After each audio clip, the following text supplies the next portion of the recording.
యూదులకు గల ఏకైక ఒకే ఒక్క దేశం ఇజ్రాయిల్ అని మనకు అందరికీ తెలుసండి. ఈ ఇజ్రాయిల్ తాలూకా ఎగ్జిస్టెన్స్ అనాది కాలంగా ఉన్నప్పటికీ 1947లో మళ్ళీ వాళ్ళు కొత్తగా ఏర్పాటు చేసుకోవాల్సి వచ్చింది. కొన్ని యుద్ధాల కారణంగా మనం చూసాం. సో ఆ తర్వాత 1967లో అరబ్ ఇజ్రాయిలీ వార్, 6 రోజుల వార్, అది కూడా మనం ఇజ్రాయిల్ ఏ విధంగా సర్వైవ్ అనేది మనం చూసాం.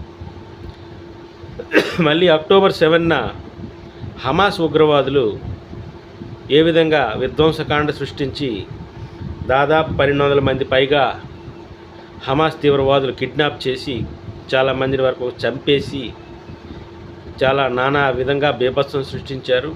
ఆ తర్వాత ఇజ్రాయెల్ తప్పనిసరి పరిస్థితుల్లో గాజాని కంట్రోల్లో తీసుకోవడానికి సుమారుగా 2.5 సంవత్సరాలుగా యుద్ధం చేస్తూనే ఉంది. అది మనందరం చూస్తూనే ఉన్నాం.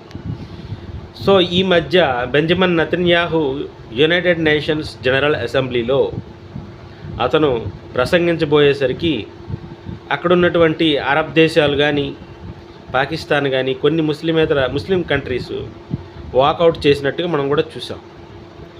సో అదే మీటింగ్లో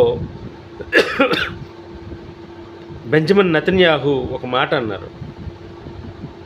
సదాం హుస్సేన్ని పదవీచ్యుడిని చేశాం, కల్నల్ గడాఫీని పదవీచ్యుడిని చేసి చంపాం, అలాగే బషర్ అల్ అసద్ని లేపేశాం, లెబనాన్ తాలూకు లీడర్ని అయినటువంటి ఆ లీడర్ని కూడా చంపాం, గాజాలో ఉన్నటువంటి మెయిన్ హమాస్ నాయకులందరినీ ఎలిమినేట్ చేశాం, అలాగే ఇరాన్లో దాక్కున్నటువంటి హమాస్ తాలూకా సానుభూతి పరుల్ని, నాయకుల్ని మేము మట్టుబెట్టాం, అలాగే ఖతార్లో దాగున్నటువంటి హమాస్ నాయకత్వాన్ని కూడా 99% వరకు మేము ఎలిమినేట్ చేయగలిగాం.